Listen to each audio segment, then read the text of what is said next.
davet ediyoruz. Lütfen bir araya toplanalım. Rabbim hepinizden razı olsun inşallah. Vessalatu vesselamu ala Resulina Muhammedin ve ala alihi ve sahbihi ecmaîn. Mineşşeytanirracim. Bismillahirrahmanirrahim. فاذكروني أذكركم واشكروا لي ولا تكفرون يا أيها الذين آمنوا استعينوا بالصبر والصلاة إن الله مع الصابرين ولا تقولوا لمن يقتل في سبيل الله أموات بل أحياء ولكن لا تشعرون وأولئك هم المهتدون. Tekbir! Kahrolsun Amerika! Kahrolsun İsrail! Kahrolsun Amerika! Kahrolsun İsrail! Bismillahirrahmanirrahim. Katil Amerika'nın, soykırımcı Siyonist barbarların bir kez daha bir İslam beldesi olan İran'a vahşi bir şekilde saldırılarına tanıklık ediyoruz. Bu vahşi saldırılar ilk olmadığı gibi karşı çıkılmadıkça son saldırı da olmayacaktır. Müslümanların topraklarını işgal eden, kaynaklarını sömüren bu kan içici zalimler her gün yeni bir İslam beldesine saldırı düzenlenmekte, barbarca katliamlar gerçekleştirmektedir. Dün Afganistan'da gerçekleştirdikleri katliamlarını Irak'ta devam ettirdiler. Libya'da, Yemen'de taş üstünde taş bırakmadılar. Milyonlarca Müslümanı katlettiler. Milyonlarca Müslümanı yurtlarından ederek mülteci durumuna düşürdüler.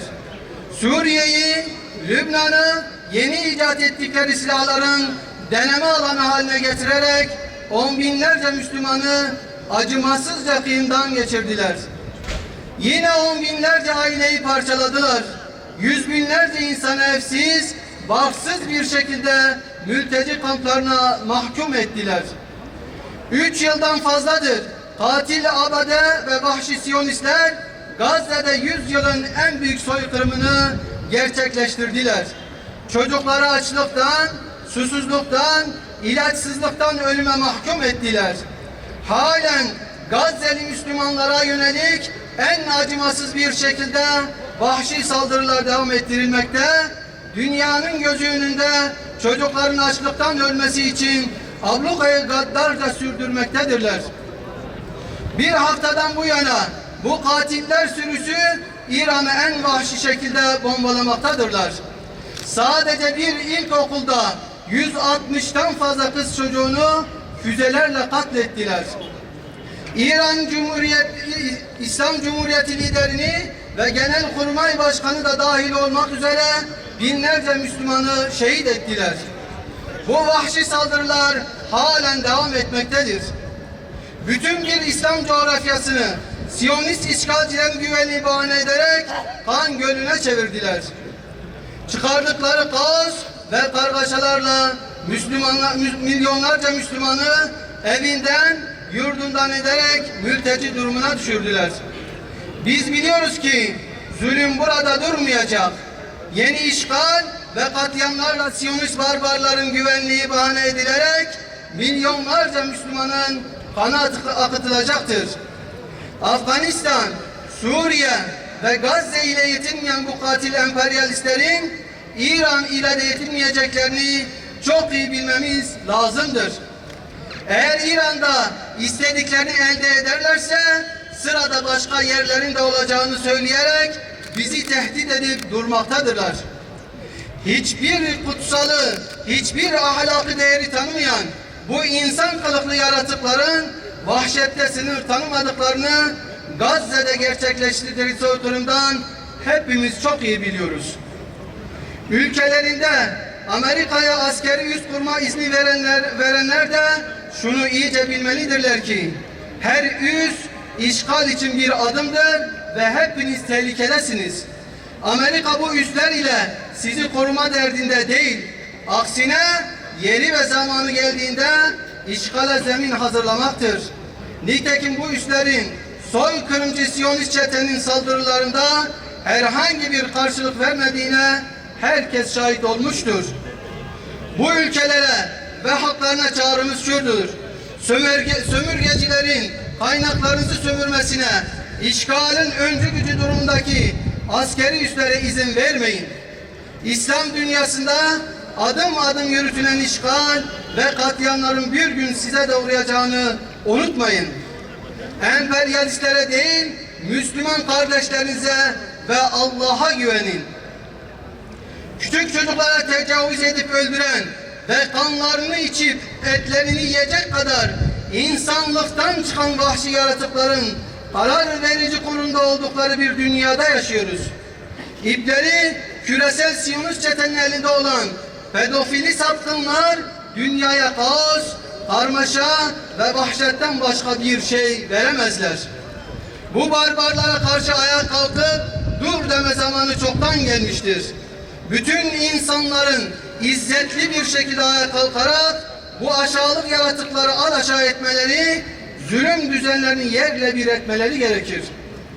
Şunu unutmamamız gerekir: zulüm cephesi Gazze'de soykırımdan geçirdikleri Müslümanların sünniliğine bakmadıkları gibi, şimdi de İran'da öldürdükleri Müslümanların Şiiliğine bakmayacaklardır. Farklılıklarımızı kardeşliğimizin önüne geçirerek bizi bölmeye, birbirimize karşı düşmanlaştırmaya yönelik projeleri devreye koymaktadırlar. Oysa kardeşliğimizin Allah'ın emri olduğu hakikatine yola çıkarak ümmet olma bilincinin, birlikte hareket ederek kuvvetli olma şuurunun bizim inancımızın ta kendisi olduğunu da bilmemiz gerekir.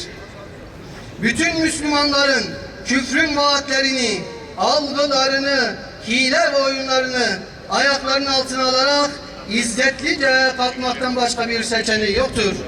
Müslümanın Müslümandan başka dostu da yoktur. O halde ey ümmetin izzetli evlatları, kalkın, Allah için bir araya gelin, bir güç oluşturun ve küfrün üzerimizdeki oyunlarını bitirin.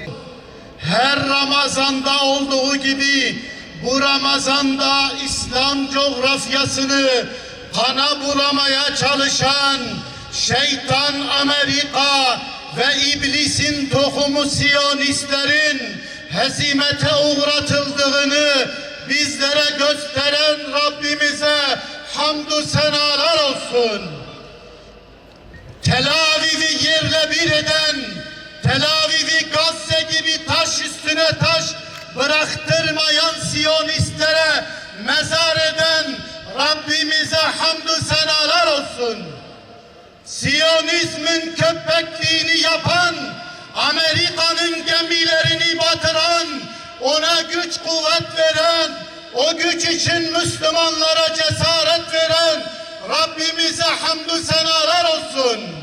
Amerika'nın, İsrail'in binlerce leşlerini İslam coğrafyasında toprağa gömen Müslümanlara selam olsun.